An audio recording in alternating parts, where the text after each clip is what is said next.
Is that good? Ask everybody stand up, please. Thank you. So good afternoon. Welcome to the Rotary Club of Madison. I am George Hidalgo, Club President, and thank you for joining us today. It is great seeing so many of you today.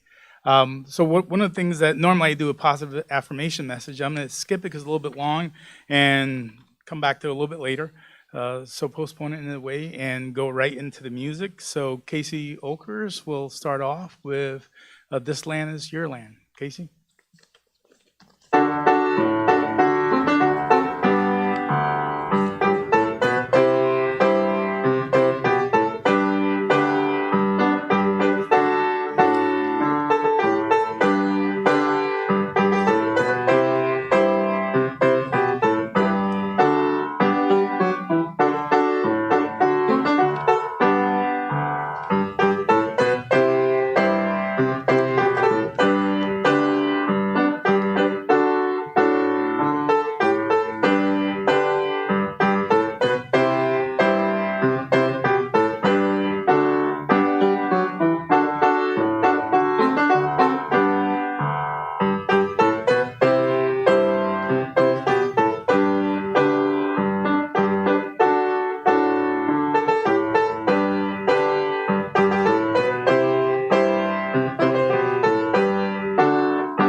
Thank you. Please be seated.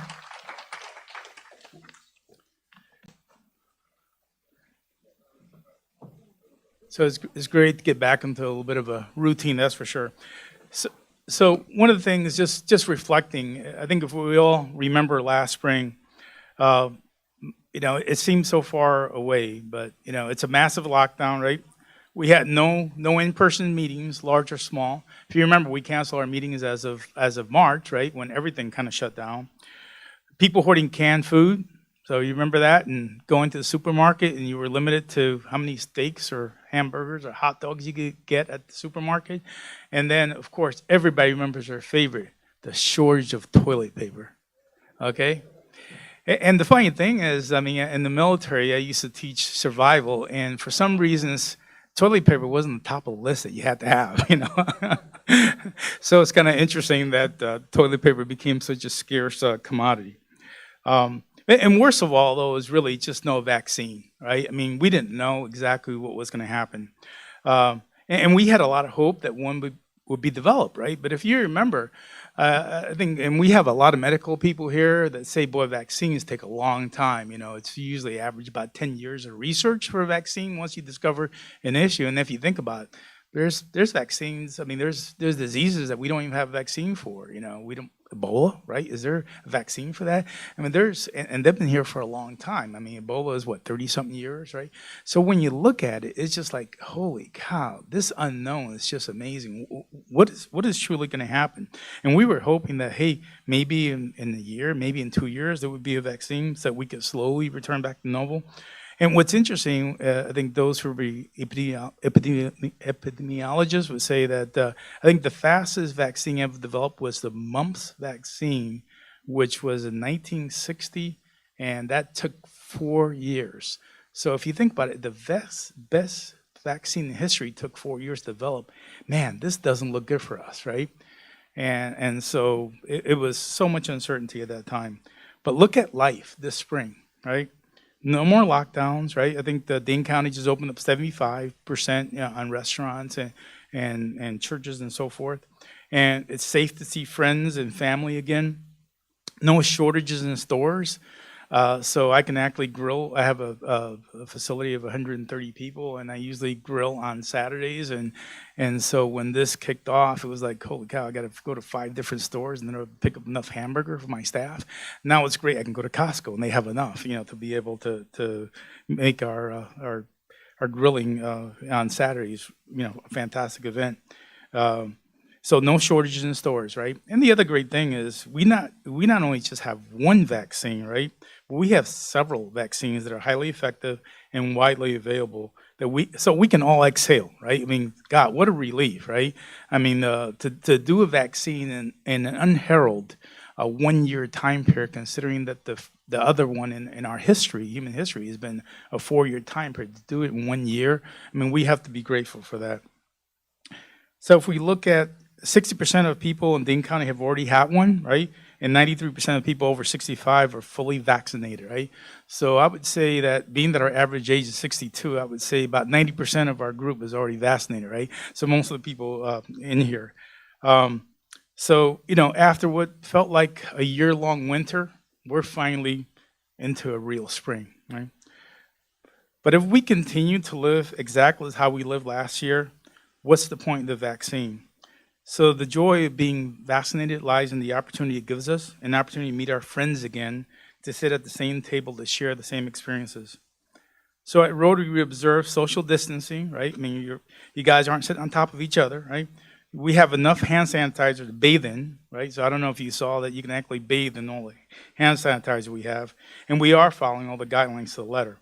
So I'm asking you, those of you that are here, thank you, but the ones that are online are concerned, you know, please return to Rotary next week. It really is time. So make a reservation and join us. We'd love to see you right here with us at the Park Hotel this coming Wednesday. And we'll continue to use the reservation system because we're actually, for those who remember, we used to have 235 people in here. That was our average, right? And if we had the football coach, I guess that was that 300, something like that, right? I think most of you know, or if we had you know, someone along those lines, you know, from the university, it ended up drawing, obviously, you know, a lot more people. So we did have seating, you know, at that time, and now we're restricted to 99 people. We've been averaging right now, I think the most we've had is 60 people, so we have room for more. Guests are welcome, so just make sure you make a reservation. We'll continue on that path and register your guests also. And so I hope to see more of you in coming weeks at the Park Hotel as we connect, grow, and serve together. So thank you. That's my message for the group. With that, let me go on to Rotary International Foundation Fund Drive, right? So be a member of the Rotary Club Madison carries the expectation that you pay your membership dues, attend 50% of the meetings. Now, obviously, when we're in person, because we haven't been maintaining attendance, and that's 50% in a 6-month period. But since that we're beyond the pandemic, we're looking for people to volunteer and be on fellowship groups and also support our 2 charitable foundations. So, and these are the logos for both of them. So I know I haven't been in Rotary that long, probably about 6.5 years. And I know it was one of those things. I would get the donation. I say, I just gave. What is this all about, right? But I didn't, until I asked the question, I didn't realize that you have 2 different foundations that we support. And so it is confusing. There's no doubt about it. It was confusing. So here's a quick overview. The local Madison Rotary Foundation received a separate solicitation in late fall, okay? So now the activities of the Madison Rotary Foundation are directed primarily at projects and programs within the Madison area, right? So Madison Rotary Foundation is our community, which we do an incredible job, and I want to thank you for that. The second is the Rotary International Foundation, and we hold the fund drive for this International Foundation each May, which is what I'm talking about today. So it's May, so we're kicking off the fund drive, and we are going to start off by viewing a brief 1-minute video about the Rotary International Foundation. So let's watch it now.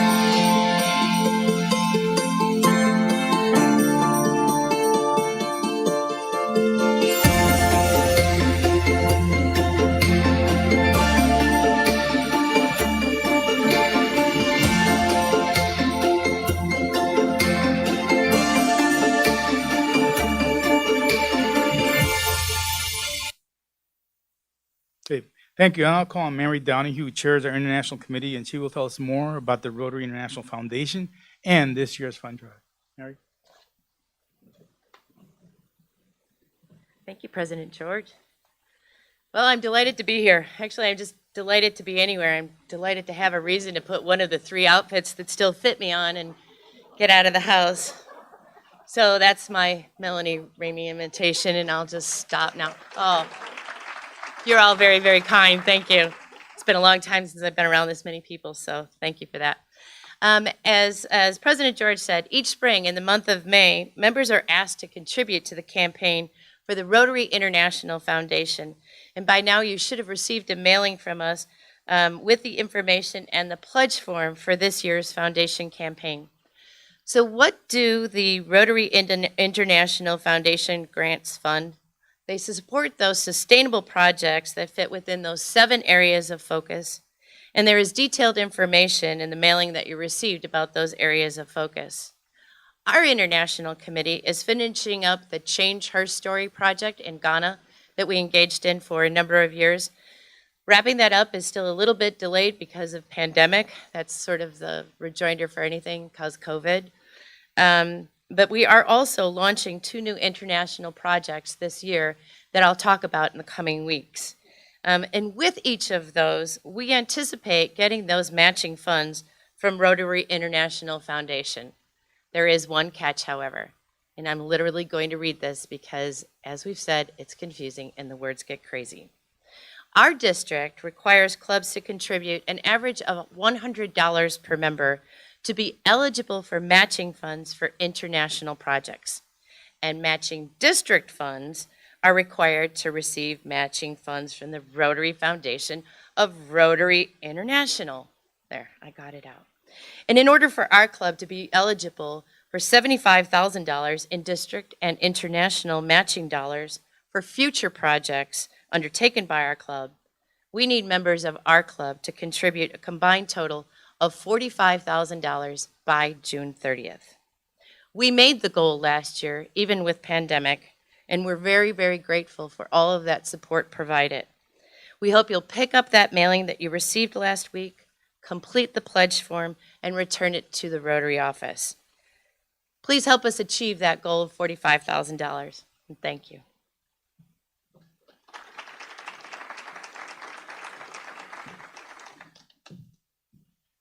Thank you, Mary. So on to our caring committee. Our club has a caring committee that helps provide support to our members, and Cheryl DeMar serves on the committee, and she will be chairing the committee for the upcoming year. So thanks, Cheryl, for your willingness to chair the committee, and she will come forward and make an announcement. Thank you, President George, and I'm really looking forward to chairing the committee next year and want to thank Tom Popp and Donna Beesman for their current leadership of the committee. The Caring Committee, you may know, reaches out to club members to offer support during challenging times, but also to celebrate life's happy events. But we need your help to do so. And we hope that you'll call the office if you or someone that you know is experiencing a health concern, a hospitalization, a loss of some kind, or a marriage, a birth, won the lottery. I think there's cards for that. So we really appreciate your help in connecting us to one another. I think especially now when it's difficult to meet face to face, it's more important than ever for us to stay connected. And so we appreciate your help to help us reach out and remind one another that we're here for each other. I also hope you'll think about joining the Caring Committee next year. It's a light lift, but it carries a big impact. Thank you, President George. Thank you, Cheryl. So one of the things that's obviously we haven't had meals, but good news, and I'm going to be talking about the meals. Now, this is something we've never done before, so I'm actually, Ron, I may have you to take the microphone, and there's going to be a quiz for some of the members in here, okay? So pay attention to what I'm saying, and we'll be asking, and there's certain people I'll pick on, like Rob Stroud I'll pick on, Perry Henderson, Wes, Tim, so you may get some of the questions, okay? So just be ready, just giving you a fair warning, okay? So the hotel is getting ready to begin serving meals again, and meals will start being served on May 19th, okay? So we'll continue to require registrations for meetings each week, and we'll add a question to the registration form to ask you about a meal preference, right? Now, since we have not collected meal costs during the current 6-month period, you'll be given options for the payment of the meal when you attend. And here's where it's critical, because this is something we've never done before, right? So 1, you can pay the $18 cost when you register online by clicking on the link to pay by credit card, or if you don't want to use the link, you can call the office when you make a reservation and provide your credit card. So that's 1, okay? Second one, you can pay the cost at the meeting. So when you come in, you pay to kick off the meeting, right? Now, if you are that's 2. Now, number 3 is if you are a non-prepaid member who still has meal tickets that you haven't thrown away, you can turn in one of those tickets, okay? So there, I mean, so one of you who's got a non-prepaid member knows that that's an option there. Or D is the 4th choice. You can ask the office to add the meal charge to your next dues billing. Okay, so let me see. Why don't we ask Rob Stroud? Rob, there's 4 different ways to pay. So can you tell us just one of them? You don't have to name all 4 of them. Just one? Yeah, just one. I can click on the link when I register to come to the meeting and give them my credit card. Outstanding. Let's give him a hand. Nice job, Rob. Okay. Perry, I mean, you're obviously extremely bright, PhD. So give us another option. When you come in, actually. Outstanding. Great. Okay, so let's give him a hand. Yeah, okay. So let's go to Wes and see if Wes has one over here that if he's got there's 2 other options that haven't been outlined yet. So Put it off into the future. that's right. Yeah, that's You can play sometime. you work for government, right?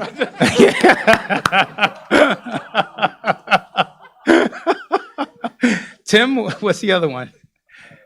You can call the office. Outstanding. Okay, so we've got all those. Okay, congratulations. Great. Okay, so a little bit of audience participation. That's really great. Now, there was one that we missed. You know, it was a little variation, so we missed one. Which one is that? Roberta, what is that?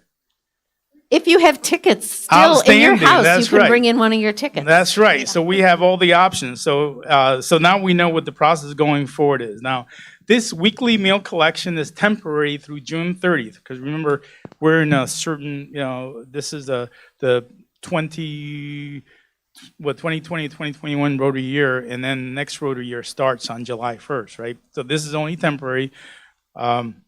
And then I think if you come in every meeting between now and then, I think what ends up being is like $126, and you want that to be added to your dues. I think there's like $126 that gets added to your dues for the next 6-month period. So now, one final note. So there's another option, right? If you prefer not to have a meal yet, okay, because there's some people that may feel uncomfortable eating in the presence of others, we can accommodate your attendance at reserved no food tables through the end of the month. So that will be in the registration. So I think we're accommodating all the various options. So during next week's meeting, Budget and Finance Committee Chair Dan Larson will be here to overview the dues and meals and how the new meal system will work for the upcoming 6-month period. So I'm hoping that the communications made it fairly straightforward. I am looking forward to the meals, that's for sure, because I think that'll help get more people in here.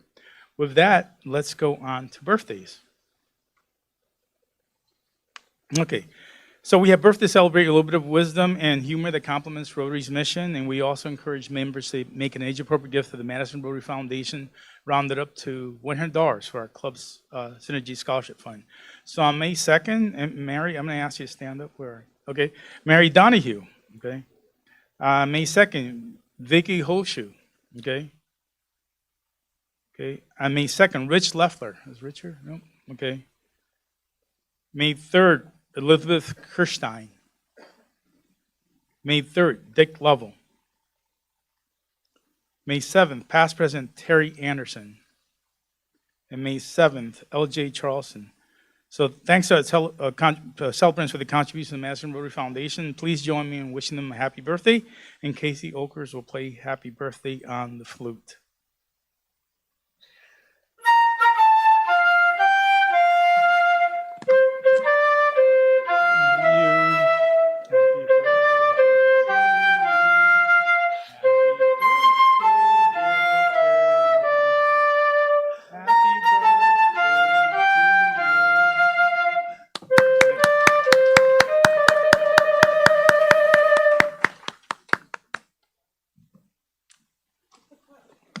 Thank you. So on to news. I want to let members know that Paul Reman's father passed away in Vermont on April 27th.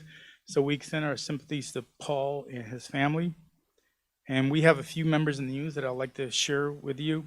And again, I'd like to focus on that because we got to remember that we've got a lot of our members that are key influencers and contributors to our Madison community. So Kaleem Kerr, Darren Harris, and Alex Izquierdo were mentioned in an article titled Own It, about building Black wealth. And that was Madison 365, and that was on April 8th. Martha Sullivan wrote an article for In Business E-News titled What Nomad Land Teaches About Retirement. I think Martha was here. Did I see Martha come in? No? Okay. Jason Ilstrup was quoted in an article stating that the reimagined downtown must look and feel different. That's Wisconsin State Journal 5/2. And Masood Akhtar's We Are Many United Against Hate, a project partner of PBS, Wisconsin has received a grant from Doris Duke Charitable Foundation. That's PBS, Wisconsin. So obviously there's those are just some of the examples of how our members contribute in the community. So before I go on to the program, I wanted to try a little bit of humor. Obviously, as you know, I have a 4-way plus test. So I was hearing a story about the other day, and I'm not sure if most of you know that Susan Smith and Gary Peterson are married, right? They're a retiring couple. And they have the same general practitioner. And so Gary goes and says, you know what, I think my wife is losing her hearing because I say things to her and she can't hear anything, right? So the doctor said, that's interesting. Okay, well, listen, why don't you try this? Try saying something from 15 feet away and then move closer and tell me about what distance can she hear you, right? So Gary comes home and Susan's in the kitchen, she's cutting up some carrots and she sits 15 feet away and says, hey, what's for dinner? What are you working on? And doesn't hear anything. Walks, now he's 10 feet away, says the same thing. No response. Then he says, wow, this is scary. So he goes right up to her and says, hey, what you working out there? What are you cooking? And she says, for the 3rd time, beef stew. So I don't think it was your hearing, Susan.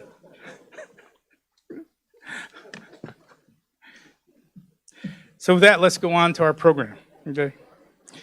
Today's speaker is UW-Madison Professor Emeritus Dennis Dresang, who is former director of the Follette School of Public Affairs. His research and scholarly publications focus on state politics, public personnel management, and community issues. Now, he has contributed to public service in a variety of ways, including directing a research and public service seminar of Follette School students, examining community health issues and youth violence, chairing 2 major gubernatorial task forces, and serving on numerous tribal and local government commissions. Now, Dennis currently serves as a volunteer instructor in a university program for senior citizens.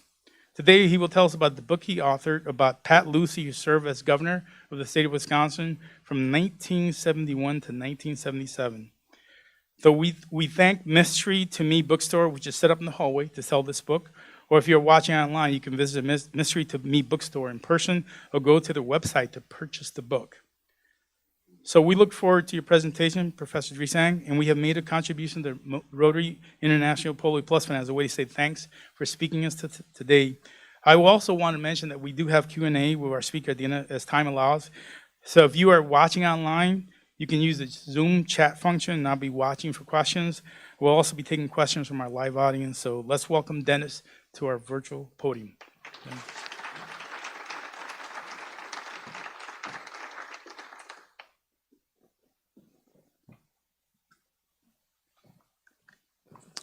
Well, thank you. Thank you very much. It's a real pleasure to be here. It's a pleasure to be here, among the Rotarians, period, but it's also special just given the pandemic, and it's nice to be celebrating with you the transition to a period where we're back to hugs and handshakes. So thanks very much. One might legitimately ask a question, why write a book on Pat Lucey? And why would you want to read a book on Patrick J. Lucey? Well, I think one answer to that is that he really was directing and leading us through a very transformative period of Wisconsin history, an incredible transition where we professionalized state government. State government had been largely under control of a lot of citizen boards, part-time citizen boards. We did not have a professionalized civil service the way we do now. He reconceptualized taxes and spending in a way that is still with us, and it was a major reconceptualization. And he presided over the most productive period of progressive reforms since the days of fighting Bob La Follette. And some would even argue that he outdid that progressive period. The process in which I wrote the book was rather interesting. You may know or remember David Adamany, who was on Lucey's cabinet, who was on the university faculty, very close aide to Pat Lucey. David was collecting materials, and he was going to write a biography of Pat Lucey. Unfortunately, David then died before he was even able to get things organized. Neil Shively, reporter with the Milwaukee Sentinel, who covered state government, he was going to write a book on Pat Lucey. And Neil, unfortunately, got cancer as he was collecting material, and he died and was not able to finish the project. Raises a question, doesn't it? David Adamany's sister, Doreen, got a group of people together and said, gee, you know, we really need to have a book on Pat Lucey. It's such an important period of history. He was such an important person, both in Wisconsin as well as nationally, and was an ambassador. Somebody's got to finish this project. And they decided that I should be approached, and I was glad to respond, despite the nervousness about my longevity. It was a great journey, and I had rich sources of material. Pat Lucey completed several oral histories that I was able to draw from. The state archives was available. There's material on Pat Lucey in the Kennedy Library. And there were a lot of people who were still alive and still quite active. And they were available for interviews. And I had a lot of fun interviewing people who were working with Pat Lucey in one way or another. As a person, Pat Lucey was an Irish Catholic, and he was very Irish, and he was very Catholic, and he was very much a Democrat. Came from a small town, Ferryville, on the Mississippi River, very familiar with rural living and small town living. Nobody ever accused Pat Lucey of being charismatic. He was not somebody that you would want to count on for giving a good speech. And he was very shy, believe it or not. It's amazing to have a successful politician who was basically shy, but that was true of Pat Lucey. And he was very analytical. When he made decisions, when he helped develop policies, he wanted them based on evidence, he wanted them based on analysis. He, in many ways, and this may seem like I'm self-flattering, but it is, he was like a college professor more than as a politician, kind of thinking things through and demanding things of the people he worked with, just like you would demand of students. And we have a number of La Follette alums here among us today. When Pat Lucey got involved in politics, Wisconsin was going through a very tumultuous period politically. And this is in the aftermath of the Second World War. We had the Republican Party, which had been the dominant party in Wisconsin politics since the days of fighting Bob La Follette. We had the Progressive Party, which had just disbanded. They disbanded in 1946, and everybody that had been a progressive was told, go someplace. There was the Socialist Party in Milwaukee, which had dominated Milwaukee politics for many decades. And Dan Hoan was changing his mind about Franklin Delano Roosevelt and the New Deal. Initially, the socialists felt that that wasn't left enough, that wasn't socialistic enough. But he was starting to feel like, well, it's moving in the right direction and probably as good as we're going to get. And he was getting active in Wisconsin politics. And then there was, oh yeah, the Wisconsin Democratic Party. The Wisconsin Democratic Party at the time was small. It was very conservative. And it actually was opposing Franklin Roosevelt and the New Deal. Rather unusual kind of situation to be in. Pat Lucey, as we're dealing with the sort of the end of the 1940s, gets interested in politics, but he's also very much involved in the family business. His father, who is known as GC, is Gregory Charles, was a very, very successful, very creative entrepreneur, and had asked Pat to get involved in the business, and Pat did. Pat was sort of facing a crossroads where, well, do I continue to be involved in the family business and really help that grow, or do I get involved in politics? And what was driving him to be interested in politics, the main issue, was Joe McCarthy.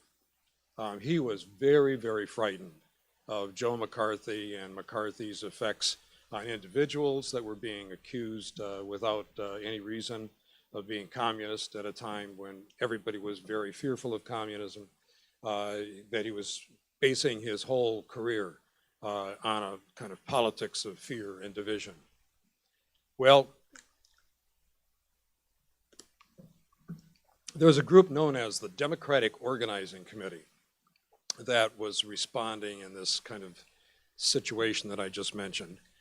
Democratic Organizing Committee consisted of Jim Doyle Sr., of people like John Reynolds, Gaylord Nelson, Tom Fairchild. You go on quite an illustrious list of people that made real names for themselves.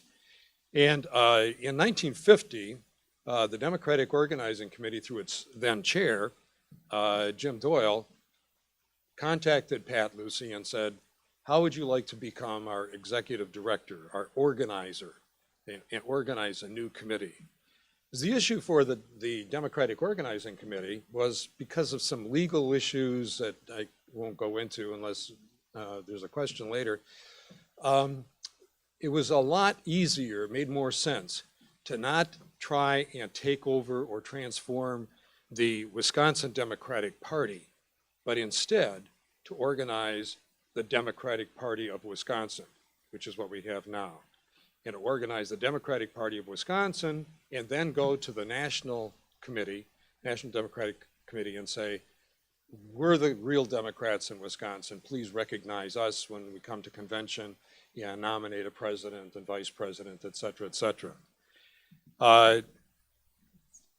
He said to Pat Lucey that, he meaning Jim Doyle, said to Pat Lucey, we can only pay you $500 a month.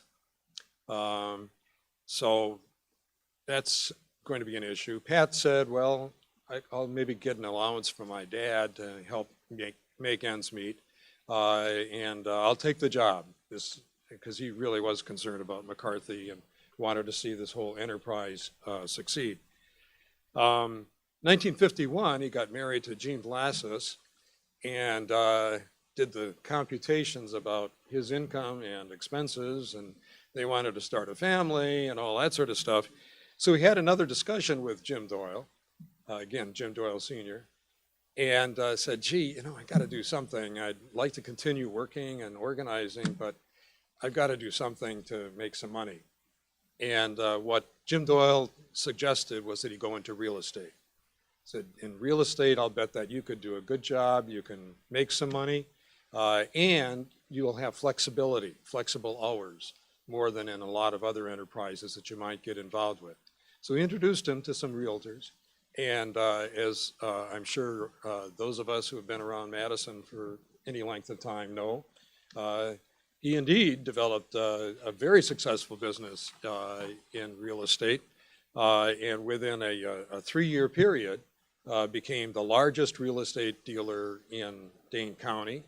He, at that time, on a yearly basis, had sales of over $5 million, and the enterprise continued to grow so that by the time that he, in 1969, decided that he was going to run for governor and had to then, because of concern about conflict of interest, sell his real estate business, he had just indeed embarked on a $500 million project that many of us know in Madison, the Wexford area, Wexford Village. That was a Lucey development. That was his largest project, but he was all over. I mean, and was selling businesses, selling houses all over. He was concerned about conflict of interest, and there are, as you may have heard, some instances where we have people who are really into real estate who really become pretty corrupt in their relationship between real estate and politics. I won't mention any particular names, but and so he was concerned about that and wanted to keep his nose clean and pretty much did that. Nonetheless, when he was running for governor, there was an effort by a group of people who opposed him being governor, and they weren't all that concerned about facts and generated a story about a big scandal that involved Lucey and his real estate business and his being a politician. Well, their attempt went over like a pregnant pole vaulter. Didn't go anywhere and blew up in the face of the people who started it. And in a way, it really kind of helped Pat more than hurt him. So let me jump to him being governor. As governor, he was a progressive, no question about that. Very progressive, and he was also very much in favor of good government, which is actually part of being progressive. But this was really a separate and very major kind of concern that he had. He wanted efficiency. He wanted government running well, and he wanted to make it impossible for snide remarks like we heard from our president a little bit earlier today about government and getting things done. Pat Lucey also, as governor, was very bipartisan. He reached across the aisle. He worked a lot with Republicans, and I'll give you a couple of examples in just a second. He really, he regarded government and policy making as very serious kinds of enterprises, serious business, but he didn't regard it as a blood sport. He really did not want to have people taking their differences politically and translating them into personal animosity. He didn't want things to build. He was very much concerned about polarization. When he became governor, his first year, and actually what we're talking about is a period of time, sort of 50 years from this very date, his two major initiatives to the legislature and to government generally were, number one, merge and create the University of Wisconsin system, and number two, transform our way of taxing and spending in state government. Major initiatives, and they were initiatives that actually came out of task forces that had been set up by his predecessor, Republican Governor Warren Knowles. He made some changes in those, but it was based on ideas that came out of the Knowles administration. They were rejected at the time by the Republican legislature, but nonetheless, there was a lot of Republican support. And so Pat saw the opportunity here for making a statement both on major policies and on working together across the aisles. The Kellett Commission was the basis for the University of Wisconsin system merger. And I remember still when I joined the faculty here, the animosity, particularly among Madison faculty towards merger, was just incredible, just incredible. And there are still people today who you say UW merger and right away they think, oh, Pat Lucey And all of the worst case scenarios that were projected, it did not come true. But nonetheless, there was a lot of opposition. And even though this was an idea that had come out of a Republican administration, there were a lot of Republicans, particularly in the state Senate at the time, who basically took the position that they had to oppose Lucey on this, because if he won, he would be starting out his tenure as a governor with a win and a big victory. And I should point out, just as a matter of perspective here, when Pat Lucey became governor, he was the first person to have a 4-year term. Previous to that, Wisconsin had 2-year terms for its governors. In 1967, the Constitution was amended to provide for the 4-year terms that we now have. And so there was concern. I mean, on the one hand, that made the governorship very attractive for somebody like Pat Lucey. But on the other hand, you had people who were concerned that, wow, 4 years to somebody that is not one of ours, this could really be a disaster. And so that fed into opposition. Nonetheless, and the book talks about the dynamics and the details, the politics were such that Pat Lucey did get, it was very narrow, but he did get approval of merging the University of Wisconsin system, which we still have today, and Tommy Thompson is now our acting president. On public finance, the basis for a lot of Pat's ideas there was the TAR task force, which again was a task force that Warren Knowles had established, and that there was a lot of Republican support for, although there was also opposition within the Republican Party and among some Democrats. So it too was very controversial. Pat was very concerned about having something that was going to be very sound, something that raised taxes, because he had to raise taxes. And indeed, during the campaign for governor, Warren Knowles, his predecessor, Republican, really threw a monkey wrench into the Republican candidate, Jack Olson's campaign, because Knowles said, I'm not running for governor, but if I were governor, I would really recognize the need for us to raise taxes.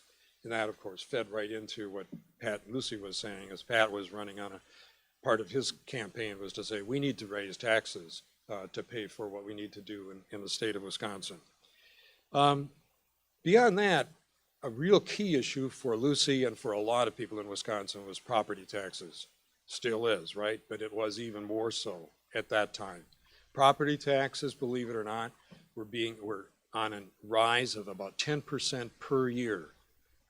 They were just ballooning out of control. The burden was really in part because local governments were responsible for more of the school expenses than they are now. Local governments were responsible for welfare programs. They were responsible for a lot of the criminal justice programs. So the local governments had a lot of responsibility for various government functions, essential government functions, and the only local tax that's available is the property tax. Local governments don't have the authority to have an income tax, or at that time a sales tax or anything of the sort. So that was a major kind of issue.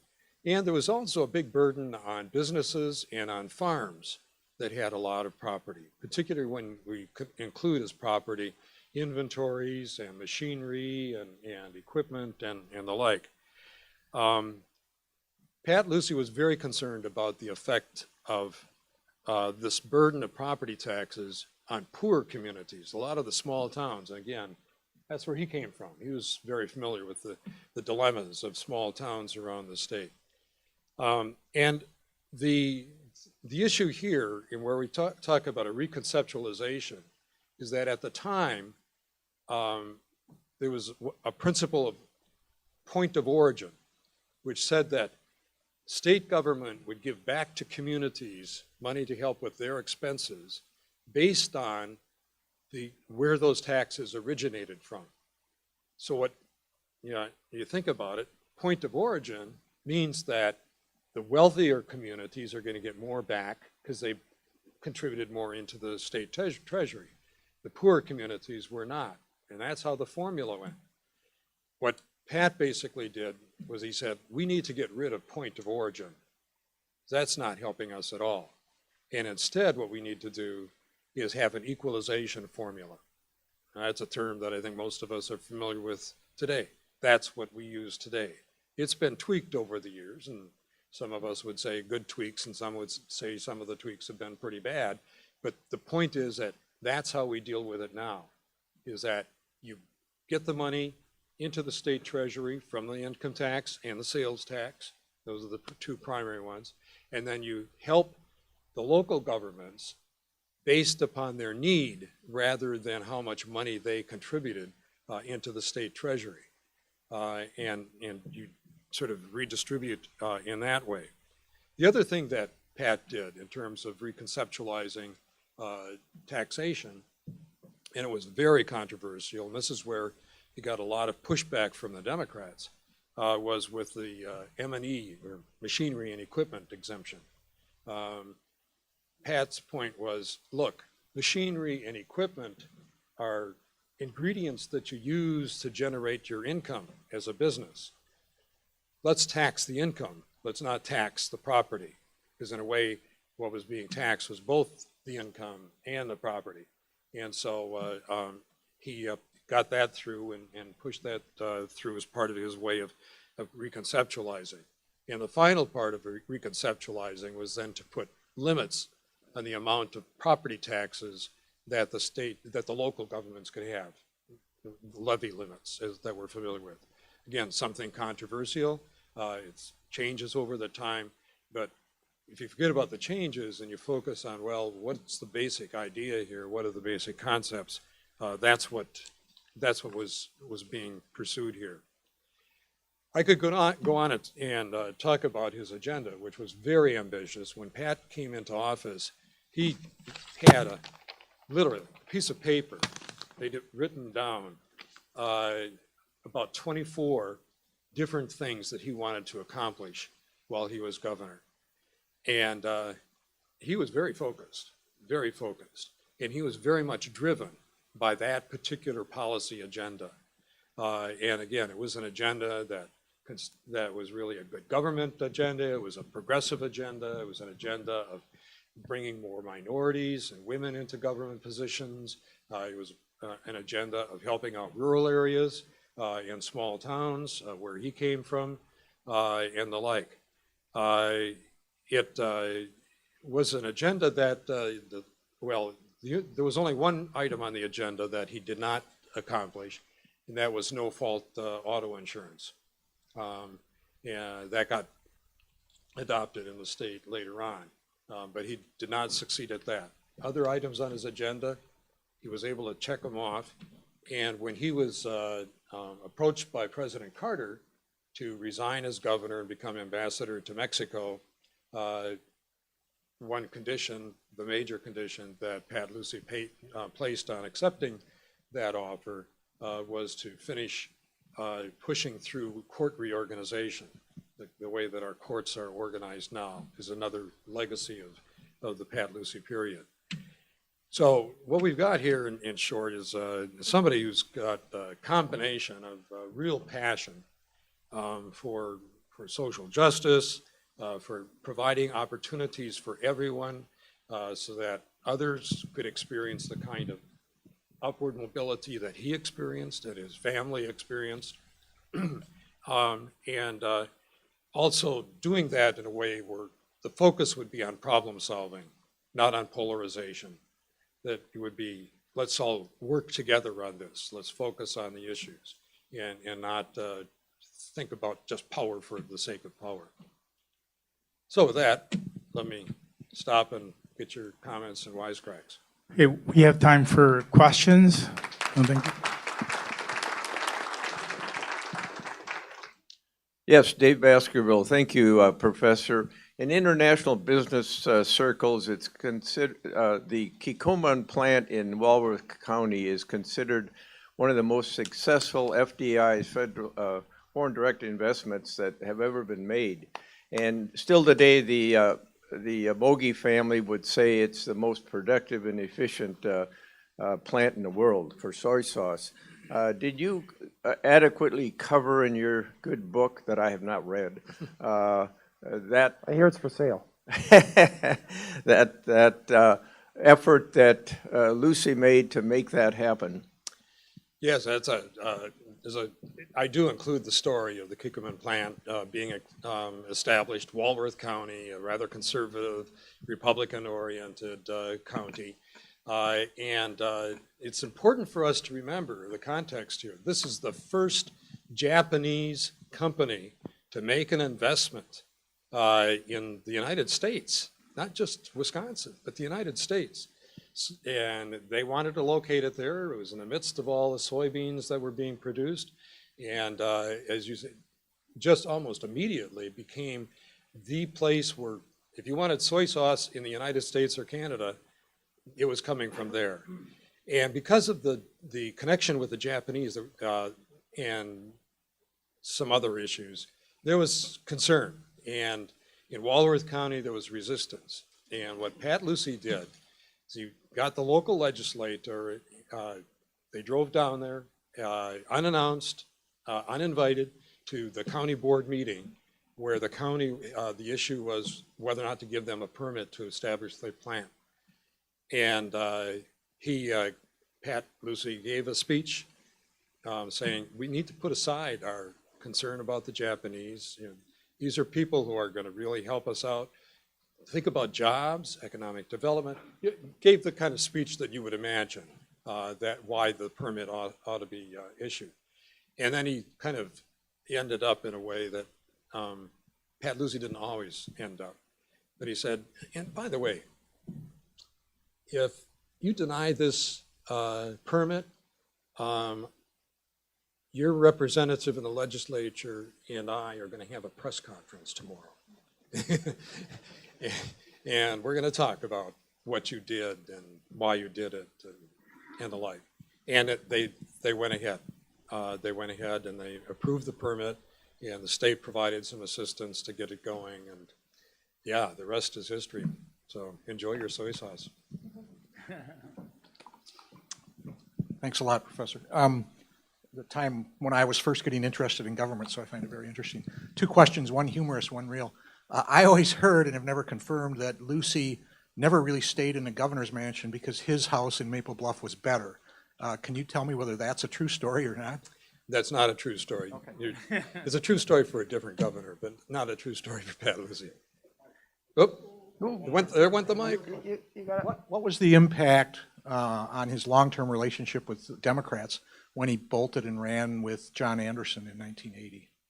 Yeah, that's a good question. As you may know, when Pat Lucey was serving as ambassador to Mexico under Carter, and he got a view of Carter that revealed what a lot of people were sort of coming to realize, that Carter was a nice guy, but he was a terrible president. He was just, and Pat, on basic principle, this guy's a Democrat, but we can't reelect him.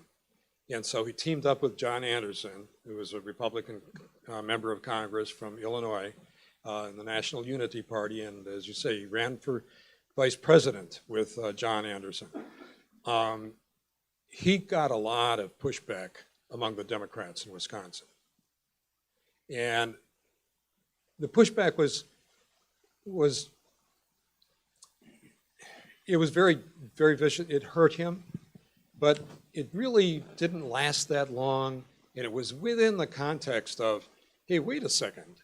This is the guy that organized the party that we now are in. I mean, this is not the Wisconsin Democratic Party. This is the Democratic Party of Wisconsin. It's a totally different animal. And we've won U.S. senator races and governors.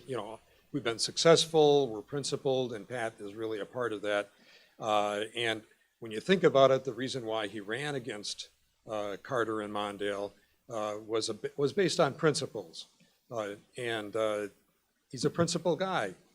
And Pat was glad to hear that kind of, but it was a lot of controversy. Dane County was a real hotbed of a lot of the pushback that Pat felt. Professor Dresang, thanks for being here again today. And yeah, I was wondering about the adjustments to the civil service system. So around that time, I bet it was a lot of adjustments taking place, and it sounds like he was kind of carrying the burden there on that. So what was happening during that time? Well, when Pat became governor, we were going through a number of changes in terms of personnel management. There was unionization among civil servants, and indeed, Wisconsin legislature encouraged unionization, believe it or not. Wisconsin was the first state in the union to get public employee unions at the local level and at the state level. There was a lot of concern about equal opportunity, a lot of concern about discrimination against women.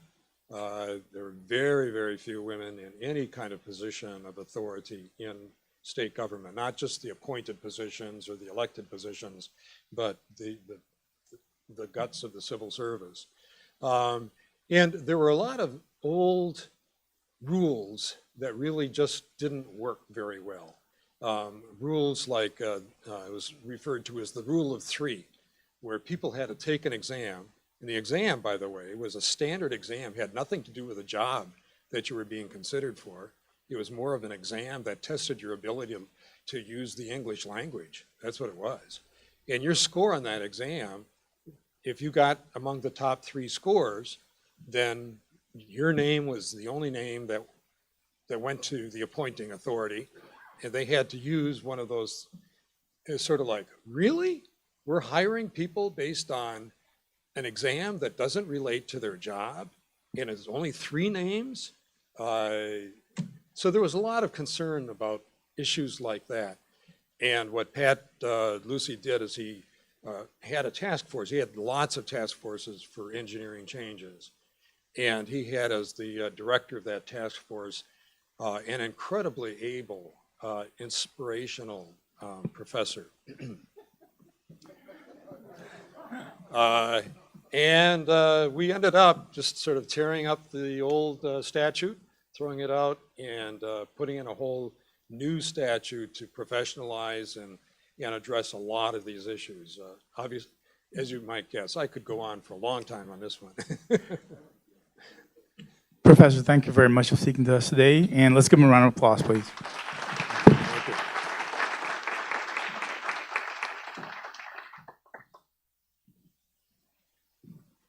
Thank you very much.